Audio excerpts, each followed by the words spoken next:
Olá pessoal, tudo bem? Neste vídeo nós vamos falar do método de classificação por K vizinhos mais próximos, ou K Nearest Neighbors, KNN, tá bom? Então esse é um método de classificação bem flexível, na verdade é um método que pode ser utilizado também para regressão, tá? Mas aqui a gente vai falar dele no contexto de classificação, mas a ideia dele é considerar a probabilidade de pertencer a um determinado grupo, a uma determinada classe, de acordo com os vizinhos mais próximos daquele ponto que você quer classificar, tá bom? Então vamos pensar aqui, ó, num ponto aqui que eu vou chamar de XA, que tem para o fator x1 aqui, para o fator x2, esses valores aqui, então vai ser esse ponto aqui, ó. Qual seria a probabilidade de y pertencer à classe 1, dado que x é igual a xa, dado que x é esse ponto aqui? Então, o que acontece? Eu sempre estou trabalhando aqui os problemas de classificação com essa probabilidade condicional, né, que vem do teorema de Bayes. Eu quero saber a probabilidade de y pertencer a um determinado grupo, dado que x tem um determinado valor, ou o meu vetor de variáveis independentes tem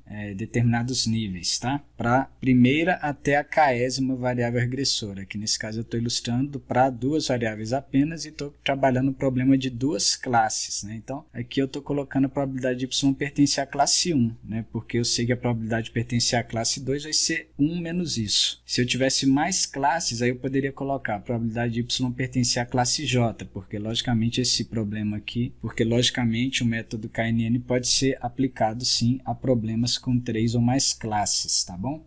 Mas basicamente nós vamos trabalhar isso com essa formulinha aqui, ó, 1 dividido por K, o número de vizinhos que eu vou considerar, o somatório de I igual a 1 até K, dessa função utilidade aqui, que vai ser unitária se aquela observação pertencer ao grupo 1, e vai ser nula se pertencer ao grupo 2. Então, essa função aqui vai funcionar da seguinte forma, ó. Se yi, ou seja, a primeira observação de treino mais próxima da de teste, né, o primeiro vizinho mais próximo, for do grupo 1, então essa função utilidade, y dessa primeira observação de treino, vai receber valor unitário. Caso contrário, se yi for do grupo 2, essa função utilidade, como eu coloquei ela aqui relativa ao grupo 1, né, ela vai receber um valor nulo. Tá? Então ela é uma função, digamos assim, que retorna valores binários. E aí, o que vai determinar aqui a classificação dessa observação aqui é o número de vizinhos que eu vou considerar. Tá? Então isso vai depender aqui do número de vizinhos que eu tenho, né, e da probabilidade de pertencer à classe 1 a partir das classes desses vizinhos. Tá? Então eu vou considerar aqui, para ficar fácil da gente entender, eu vou considerar aqui K igual a 3. Então vamos pensar aqui em 3 vizinhos mais próximos dessa observação A aqui, que está em amarelo, né, que é uma observação de teste, enquanto as outras observações que eu já sei o grupo que elas pertencem são as observações de treino. Como eu estou considerando K igual a 3, eu vou fazer um círculo que abrange as 3 observações mais próximas, tá, dessa observação, com centro nessa observação. Tá? E aí aqui a gente percebe o seguinte: dessas 3 observações, o primeiro vizinho mais próximo, eu acredito que seja esse daqui. O segundo vizinho mais próximo, eu acredito que seja este. E o terceiro vizinho mais próximo seria esse aqui, que está na fronteira aqui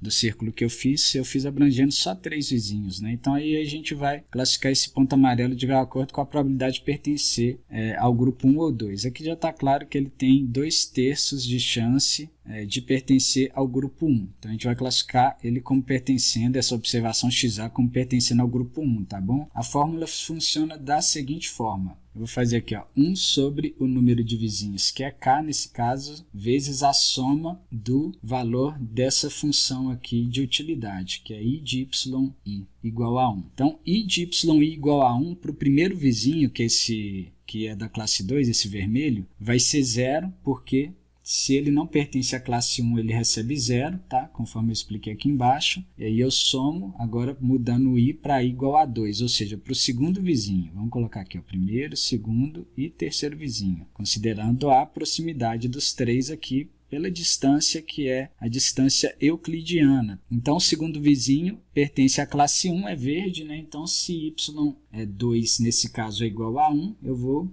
colocar o valor dessa função utilidade como sendo unitário. E aí, para o terceiro vizinho, de forma análoga, também pertence à classe 1, então também dá 1 aqui, ou seja, no final a gente ficou aqui com 2/3 de probabilidade de pertencer à classe 1. Como isso é maior que 0,5, eu vou classificar o meu elemento aqui YA como pertencente à classe 1. Beleza? Então, basicamente, a classificação por K vizinhos mais próximos é feita dessa forma. Tá? Se fosse um problema de regressão, a gente faria de forma análoga, considerando as observações mais próximas ali para definir o valor previsto daquela observação de teste. Tá? Mas eu não vou trabalhar esse método em regressão agora. No futuro, a gente volta nele para trabalhar com regressão. Né? Vamos focar aqui no problema de classificação. Né? E aí, lógico, de acordo com o número de vizinhos que você considerar, a classificação de uma observação pode mudar. Tá? Então, o K é o parâmetro mais importante aqui do método, do KNN, ou seja, o número de vizinhos que eu vou considerar para classificar cada observação. Aqui essa observação foi classificada como pertencente ao grupo 1, era a nossa observação de teste, e os 3 vizinhos que a gente considerou as observações de treino. Né? Lógico, no final das contas a gente vai conseguir estimar uma fronteira aqui que meio que divida aqui, né? O nosso espaço e tal, entre essas duas classes, tá? Mas vamos discutir, antes de passar aqui para a implementação no R, um pouco mais sobre a escolha do K. A escolha do número de vizinhos é muito importante porque ela pode determinar aí a qualidade da nossa classificação. Então, se eu tenho um K muito baixo, eu posso ter o problema aqui de overfitting ou de sobreajuste, e se eu tenho um K muito elevado, número de vizinhos elevado para fazer a classificação, eu posso ter uma falta de ajuste ou um baixo ajuste. Tá? O que eu estou plotando aqui? Igual estava fazendo lá em cima, um problema com 2 classes e 2 variáveis independentes, tá? E aqui eu considerei um K unitário e aqui eu considerei um K igual a 50. Vamos pensar aqui no K unitário primeiro. Aqui são dados de treino, tá? O problema aqui é o seguinte, eu tenho com um K muito baixo, o método dos K vizinhos mais próximos muito flexível. Então ele é um método que alcança uma flexibilidade muito alta. A gente consegue ver aqui que ele consegue fazer ilhas aqui, né? E aqui onde eu tenho só uma observação da classe 1 e muito mais observações pertencentes à classe 0, ele consegue classificar uma região como pertencente. Se eu tivesse observações de teste aqui, né, nessa região que está em verde, por exemplo, um pontinho amarelo aqui, ó, ele classificaria como classe 1 por causa dessa única observação verde aqui, justamente por estar considerando apenas um vizinho. Mas se eu considerasse 2, 3 vizinhos, aí ele já classificaria como pertencente à classe 0. Aqui uma dica importante também sobre o K é sempre utilizar números ímpares para o número de vizinhos, que aí você nunca vai ter empate, tá bom? Na classificação. Mas aqui o problema é classificar essa região baseada em uma única observação é que quando eu vier com as observações de teste, possivelmente eu vou ter observações vermelhas aqui, né, da classe 0, por aqui assim, e vão ser classificadas erradas. Então, o overfitting, recordando, do início do curso, é o problema de você ter um altíssimo ajuste para os dados de treino, que aqui no caso do KNN, o classificador aqui por K vizinhos mais próximos, ele tem um ajuste perfeito. Ele não erra nenhuma classificação para os dados de treino se eu considero K igual a 1. Então, é de fato um problema de overfitting, porque apesar dele ter um ajuste perfeito para os dados de treino, para os dados de teste ele vai falhar e muitas vezes, tá? E o underfitting, que seria o baixo ajuste, vai acontecer quando eu uso um K alto demais. Então, aí já fica claro para a gente que a gente vai ter que buscar um K intermediário. Não pode ser um K unitário e também não pode ser um K alto demais. Esse K, lógico, alto vai dependendo do número de observações que você tem e do problema, né? Mas aqui K igual a 50 já é um K altíssimo para esse caso, e a gente consegue uma fronteira aqui que apresenta um baixíssimo ajuste, inclusive para os dados de treino. Eu tenho muitas observações em verde aqui classificadas erradas, apenas algumas em vermelho, né? Mas o que acontece com K alto é que, por exemplo, nesse caso, quando eu tenho um conjunto aqui com observações de treino e mais observações de treino de uma classe, ou seja, as classes estão desbalanceadas, ele vai puxar mais para aquela classe que eu tenho mais observações, né? Ele simplesmente vai trabalhar com a probabilidade, né? E como eu estou considerando muitas observações para treinar ali, para classificar, né? Sempre aquela classe que tem mais observações vai prevalecer, digamos assim. Então ele erra muito nos dados de treino e também vai errar muito nos dados de teste. Então são dois problemas que a gente tem que evitar. Aparentemente o underfitting é mais grave, né? Porque aqui a pessoa pode pensar assim, o overfitting é menos pior que o underfitting, porque o overfitting eu consigo pelo menos para os dados de treino, mas é uma ilusão, tá? Então é um erro que a gente tem que considerar mais em machine learning e também em aprendizagem estatística, statistical learning, porque o underfitting é fácil de identificar, a gente já identifica pelo treino, já o overfitting não, às vezes você acha que está bom o seu resultado com treino, mas na verdade você tem que ver a eficácia do seu método de classificação ou que seja de regressão também, considerando dados de teste, dados que você não considerou ali para treinar o seu modelo, tá? Então, a gente vai tentar trabalhar com esse conjunto de dados aqui que eu já vou explicar para vocês do que se trata, no R, e a gente vai entender melhor como tentar evitar esse problema aqui de overfitting e de underfitting no método de classificação dos K vizinhos mais próximos, tá? Então vamos passar para o R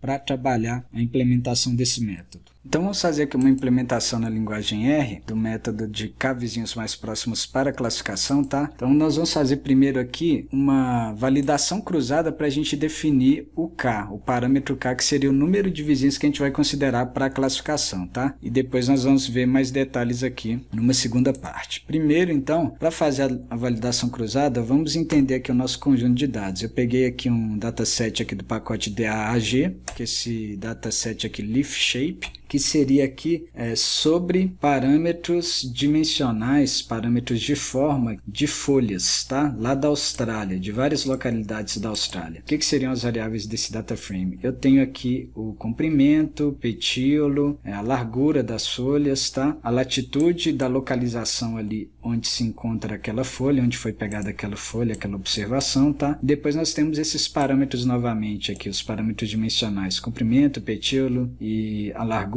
tá só diferente a ordem aqui, mas são os mesmos parâmetros com o logaritmo, tá? Então é muito utilizado aí o logaritmo em modelos lineares generalizados, e aqui quando eu plotei, eu gostei também, e dessa forma, para não ficar redundante, se eu vou trabalhar com logaritmo de uma determinada variável, eu não vou trabalhar com ela sem o log, né? Então eu simplesmente vou excluir algumas variáveis aqui, essas três nós vamos excluir, e vou trabalhar com log, que eu acho que facilita a classificação nesse caso aqui, tá? É um método não paramétrico, e sempre quando a gente tem alguns problemas, a gente pode fazer transformações nas variáveis aí, tanto se fosse um método paramétrico, principalmente se fosse paramétrico, nesse caso como KNN é não paramétrico, eu poderia muito bem trabalhar aqui também, mas eu graficamente percebi que com logaritmo a gente vai melhorar um pouco a classificação, tá? Aqui seria ARC, a nossa resposta, que é a arquitetura da folha. Tem duas arquiteturas das folhas que a gente está trabalhando aqui, plagiotrópica ou ortotrópica. A gente está trabalhando com problema de ecologia.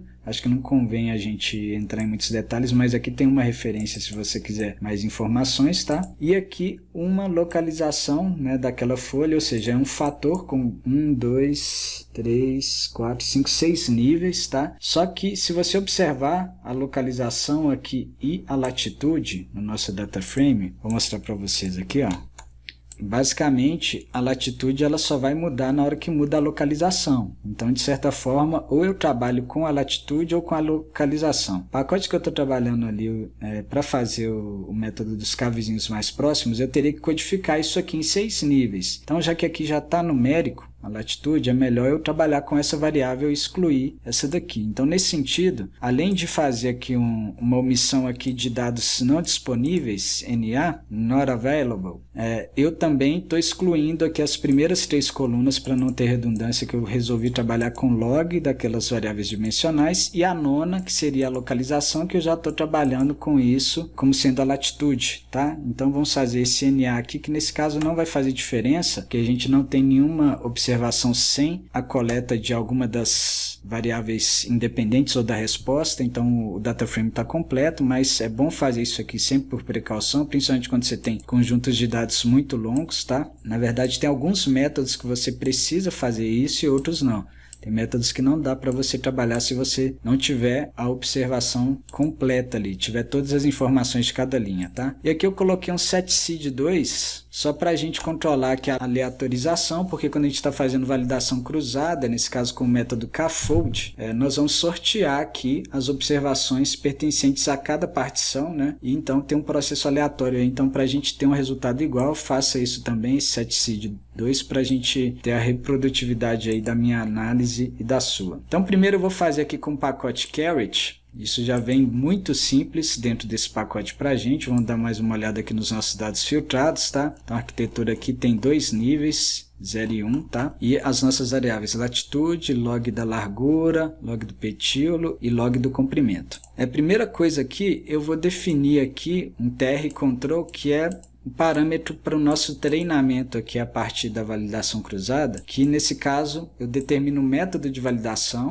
Eu tenho vários métodos, por exemplo, o leave on out, que é um caso específico aqui da validação via kfold, porém com cada fold com uma observação apenas, então nesse caso não vale a pena, que eu teria 286 partições, né? Então é melhor fazer aqui com o kfold, que eu considero aqui 10 partições, então vou ter 10% das observações em cada partição, e em cada vez que eu rodo aqui nesse método, eu deixo uma partição de fora, faço o treinamento com as outras 9, depois testo com a partição que eu deixei de fora. E faço isso considerando as 10 partições, depois eu tiro a média do ajuste. E aí depois eu vou vir aqui no comando train, que basicamente eu vou variar esses parâmetros, ou seja, aqui o TR control que eu defini o método de validação e o número de partições nesse caso, né? Mas eu tenho que determinar aqui como que é o meu problema, nesse caso aqui, qual que é a resposta e o restante como variável regressora, né? Então aqui é o meu modelo, qual que é o método, porque esse comando train aqui do pacote Caret tem várias opções de método, tá? De classificação e também de regressão. Depois o parâmetro que eu quero variar aqui, porque uma coisa é a validação cruzada, mas eu quero fazer essa validação cruzada mudando o quê? Eu quero mudar o meu K. Então basicamente aqui eu vou fazer o K de 5 até 95 de 10 em 10. Beleza? Depois, se você quiser, você pode fazer de 1 até 100. Só apagar isso daqui e colocar, tirar o comentário aqui e colocar o K de 1 até 100.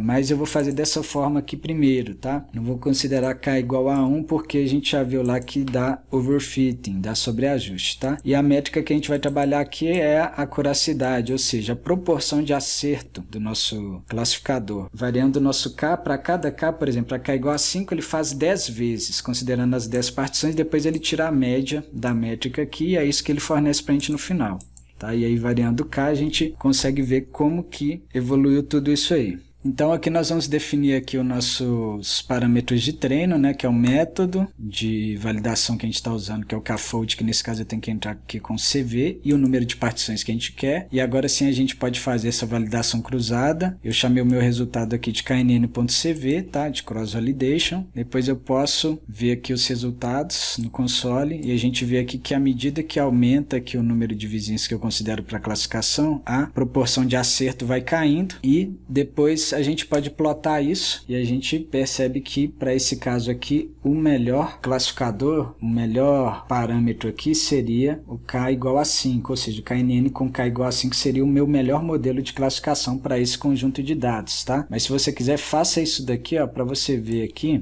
de 1 até 100. O que eu observei quando eu fiz alguns testes é que geralmente de 5 até 10 observações aí é o que dá melhor. Tem hora que dá um intermediário aqui, por exemplo, 8, né? Entre 5 e 10 dá bons resultados, mas em algumas vezes até 3 estava dando bons resultados, tá? 1 dá overfitting, né? E depois de 10 para cima começa a perder qualidade no ajuste, ou seja, começa a caminhar aqui para um baixo ajuste, beleza? Agora o que eu fiz? Para ficar mais claro essa questão da validação cruzada, como eu não trabalhei isso muito ainda com profundidade em problemas de classificação, eu resolvi fazer a mesma coisa que está sendo feita aqui, que já é default do pacote Caret, passo a passo. Para quê? Só para vocês terem um entendimento maior do que é a validação cruzada, do que é esse método kfold, não necessariamente para você ficar fazendo isso toda hora, porque o pacote já faz isso para a gente de forma automática. Mas basicamente, primeiro eu vou carregar um pacote aqui que é o pacote class, porque dentro aqui do loop que eu montei aqui para validação cruzada, eu estou usando o comando knn, que é desse pacote class, tá bom? Basicamente eu vou entrar aqui, ó, com o x de treino, o x de teste e o y de treino,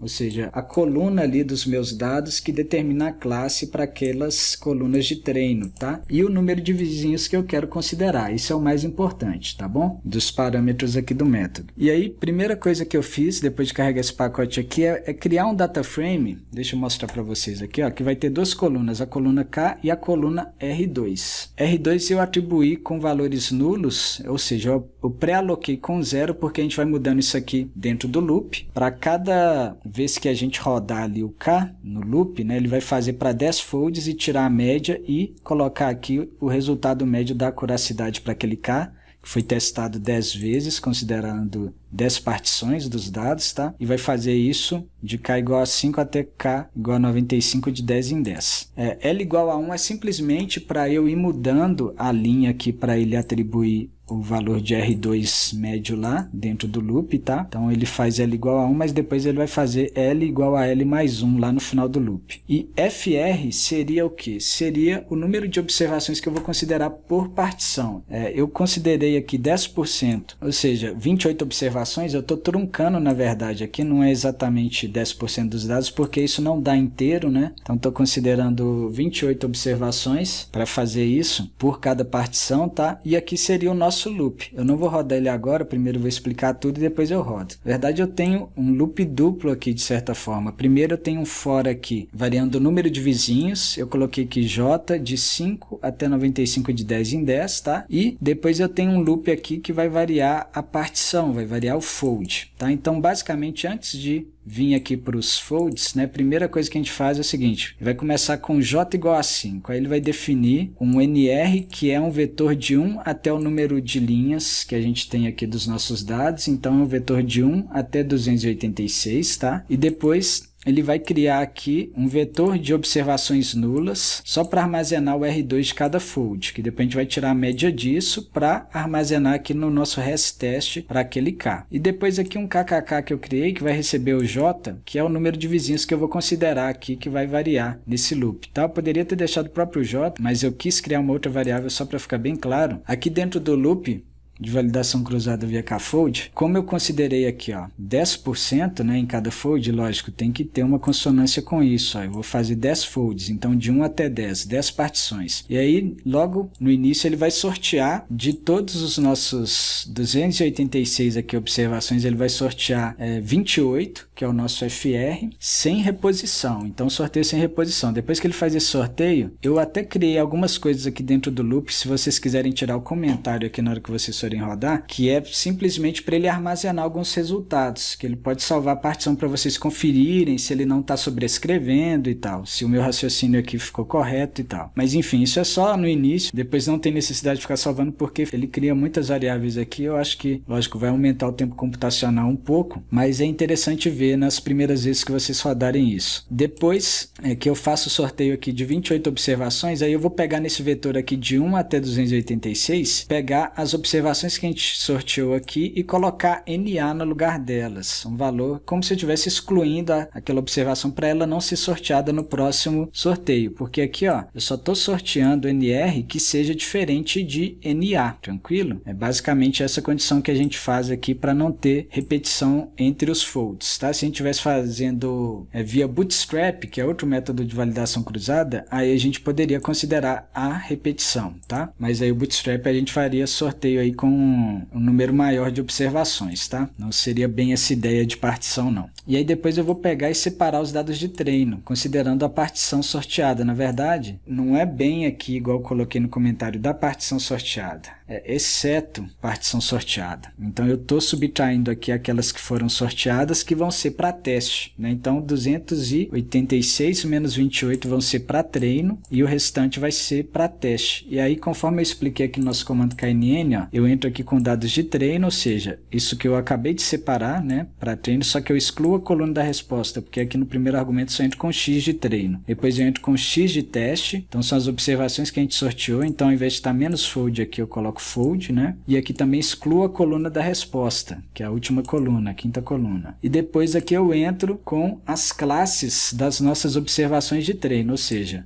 mesmo data frame aqui, só que ao invés de ser x é o y, a quinta coluna, tá? E depois o número de vizinhos, que é o parâmetro que eu vou variar aqui nesse primeiro loop, que primeiro vai ficar j igual a 5 aqui, eu vou fazer 10 vezes para j igual a 5. Tranquilo? E aí, beleza, eu poderia salvar cada modelo, se você quiser, né? Eu deixei comentado aqui, poderia salvar o R ao quadrado também, né? De cada vez, mas eu simplesmente vou calcular esse R ao quadrado aqui, né? Como sendo a média de acerto para todos os dados de teste ali que eu considerei. Então, isso aqui é o Y dos dados de teste, ou seja, é o valor da classe de teste real, e aqui é o previsto. E aí, quando isso for igual, ele conta, né? E faz a média, você tem um pseudo R ao quadrado aqui. Para aquele primeiro fold, ele faz isso de 1 até 10, então depois ele vai alimentar todos os valores desse vetor de fold aqui, e depois aqui ele tira a média desse vetor aqui e atribui no nosso data frame lá, para o nosso primeiro J. Então, ou seja, considerando os 10 folds, as 10 partições, ele faz a média aqui de 10 resultados de teste diferente. Depois ele dá um incremento no nosso L aqui, né? Aí volta aqui no início, já passa de 5 para 15, o número de vizinhos que ele vai considerar, né? E, lógico, vai fazer de novo esse R aqui virar valores nulos, porque ele vai fazer isso aqui 10 vezes de novo, variando, mudando o K aqui para 15, né? E vai mudar, portanto, todos esses valores aqui para depois tirar a média e alimentar a segunda linha aqui do nosso data frame, do R2, e assim vai fazendo. E a gente vai chegar num resultado parecido com o que a gente obteve aqui no Caret, tá? Então vamos fazer aqui, e aí aqui eu já deixei pronto aqui, ó, o ggplot também, que dá um resultado similar ao do Caret aqui. Por que que deu diferente? Se eu rodar isso aqui 20 vezes, vai dar 20 resultados diferentes. Tá, pessoal? Mas se vocês olharem aqui, ó, o nosso data frame aqui, ó, com o valor de K e o R ao quadrado, e comparar com o resultado do pacote Caret, vocês vão ver que tá bem parecido, tá? Então, mas por que que dá diferente? Por causa que o sorteio é aleatório. Eu não sei como que esse pacote aqui foi programado, tá? O pacote Caret tem esses resultados aqui. Eu sei como que eu fiz a programação do meu, mas o importante é que se você rodar várias vezes, sempre vai ter um padrão parecido com esse aqui. Pelo menos para esse conjunto de dados, tá, pessoal? Isso está acontecendo. K igual a 5, 5 vizinhos é o que está dando a melhor classificação aí, em média, tá? Considerando aí a validação cruzada via K-fold. Tá? Então, basicamente é isso a validação cruzada. Acho que é legal fazer isso aqui para esse tipo de método, porque nos dá mais certeza para a escolha do nosso parâmetro, que nesse caso é o número de vizinhos aí, que vai determinar a probabilidade de pertencer a uma classe. E aí eu vou partir aqui novamente para fazer isso aqui em outro código. Algumas coisas a gente já fez aqui antes, não preciso repetir, né? Mas aqui eu só quero mostrar para vocês uns gráficos e discutir um pouco mais o nosso modelo. Então aqui eu vejo como que se comportam as nossas variáveis independentes, a latitude em relação à classe, né? Aqui também a gente vê, né, a largura, petilo e o comprimento, né, em relação à arquitetura aqui da folha, que está em duas cores aqui, beleza? E aí a gente já começa a imaginar como que vai ficar o nosso classificador. É um conjunto assim que não é muito fácil de fazer classificação, né? É um conjunto bem complicado, mas é um estudo interessante aí, beleza? Então vamos lá, a primeira coisa que eu vou fazer aqui, ó, é separar para fazer no KNN aqui do pacote class os dados de treino e teste e também o que é X e o que é Y. Então estou considerando aqui 50% dos dados para treino e teste, tá? Apesar da gente já ter feito a validação cruzada lá, mas trabalhar com KNN sempre exige essa separação, tá, pessoal? Então dados de treino, eu pego aqui o que eu sorteei para treino, e dados de teste eu pego os remanescentes. E aí X de treino eu excluo a quinta coluna e de teste também, tá? Pegando dados de treino e teste respectivamente, e Y de treino e teste eu pego a quinta coluna de dados de treino e teste respectivamente. Então vamos lá, beleza. Agora eu vou fazer o KNN, ou seja, classificação via K vizinhos mais próximos, considerando 5 vizinhos, tá? X de treino, X de teste e Y de treino para K igual a 5. Então o método mesmo é isso, tá? Então, resumindo, o que você precisa fazer se você quiser usar o classificador de K vizinhos mais próximos de forma mais rápida é fazer essa manipulação aqui, né, com seus dados e isso daqui. Mas se você quiser fazer a validação cruzada, faça mais rápido com o pacote Caret para te ajudar a definir o número de vizinhos, tá? E aí, fazendo a classificação, eu já carreguei o pacote antes, né? Eu posso ver aqui como que ficou a minha classificação aqui para os dados de teste. Ele acertou aqui 88 na classe 0, mas errou 16 que eram da classe 0 e classificou como sendo da classe 1. E 12 que eram da classe 1 e classificou como uma classe 0. E 27 da classe 1 ele acertou, beleza? Então, se eu pegar a soma da diagonal principal total e dividir pelo total de dados que é de teste, que é 143 de teste, vai dar 0,80, ou seja, 80% de acuracidade aí aproximadamente, para cá igual a 5, tá? Lógico que isso também vai variar, toda vez que eu sortear aqui, ó, os dados de treino e teste, isso vai mudar um pouquinho, tá? Mas como a gente fez a validação cruzada considerando 10 folds e viu que 5 era um K lá que tá dando uma média mais alta, né? Eu acho que vale a pena manter. Mas se você quiser, eu quero fazer, você fez só de 10 em 10, de 5 até 95. Então, se você quiser, faça aqui a validação cruzada. Eu deixei até comentado aqui, ó, fazendo de 1 até 100 ou de 1 até 10 para você tirar a prova ali. Se próximo de 5 tem um outro K que pode ser melhor, tá bom? Depois aqui o que eu fiz foi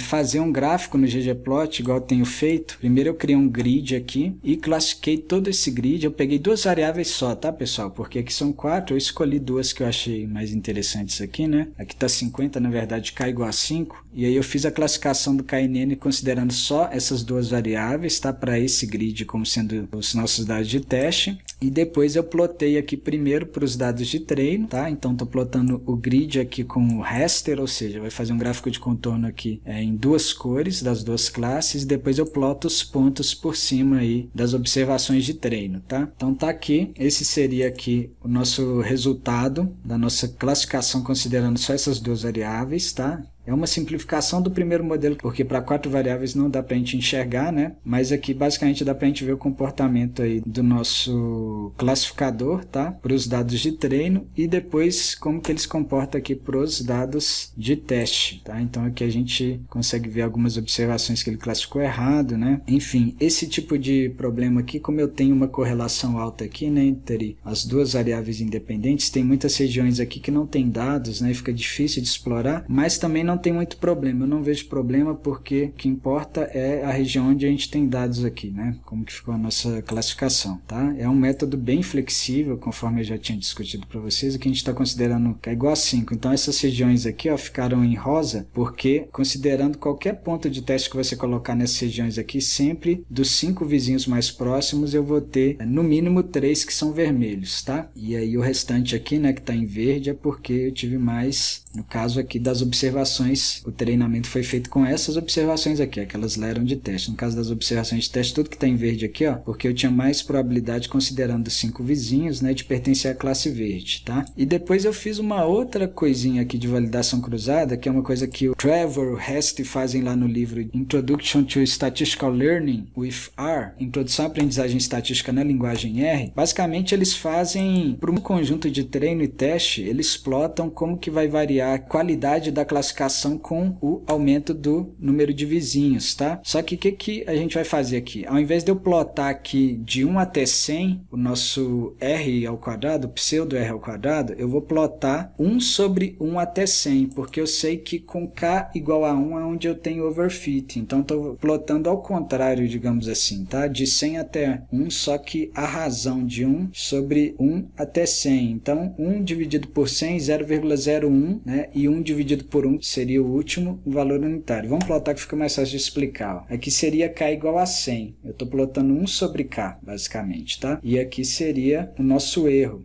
Eu falei R ao quadrado ali agora há pouco, mas eu fiz o contrário aqui, né? 1 menos o pseudo R ao quadrado. Seria o erro primeiro aqui para os dados de treino. Percebo que à medida que eu vou diminuindo o número de vizinhos, ou seja, que eu vou aumentando 1 sobre K, aqui eu tenho um vizinho apenas, né? Eu vou melhorando aqui a minha classificação para os dados de treino, né? Então, para um vizinho apenas, eu tenho 0 de erro, tá? Eu tenho um modelo perfeito. Só que tem que tomar cuidado com o quê? Com o overfitting. Então, na hora que eu faço a mesma coisa aqui para os dados de teste, eu fiz aqui dentro também, ó. Vamos plotar aqui junto, a gente percebe que chega um momento, né, o K, à medida que eu vou saindo aqui de K igual a 100, né, e caminhando aqui para um K mais baixo, vai melhorando, mas depois começa a subir, então começa a ter um sobreajuste. Outra coisa que eu fiz aqui para plotar também, eu coloquei o eixo X aqui em escala logarítmica, tá, porque a gente está plotando 1 sobre K, senão ia dar esse ponto aqui, né, e esse outro ponto ia ficar aqui no meio do gráfico, se a gente não coloca em escala log, tá? Coloquei aqui um grid e uma legenda também, tá? O K que garante o mínimo erro de teste nesse caso foi o K igual a 3. Mas enfim, tá um valor próximo de 5 igual a gente tinha visto, né? Geralmente na validação cruzada, dessa forma, considerando só treino e teste, a gente varia um determinado parâmetro. Na hora que começar a divergir, né, teste começar a dar um ajuste ruim e treino um ajuste bom, tá começando a ter overfitting, que a gente começa a ver aqui a partir de 2 vizinhos, né? Para K igual a 3 ou K igual a 4, K igual a 5, tá bem próximo os resultados aqui, né, de erro. A gente tinha visto na validação cruzada para K igual a 5 lá usando K-fold, tá? Que é o método que eu vou recomendar mais. Mas você poderia fazer lá considerando de 1 até 10, porque aqui eu comecei de 5 e depois já pulei para 10, né? Mas enfim, é isso, tá? Eu espero que vocês tenham compreendido aí um pouco do método de classificação por K vizinhos mais próximos, tá bom? Então por hoje é só. Se você gostou desse vídeo, deixe seu like, se inscreva no nosso canal e ative as notificações. Muito obrigado.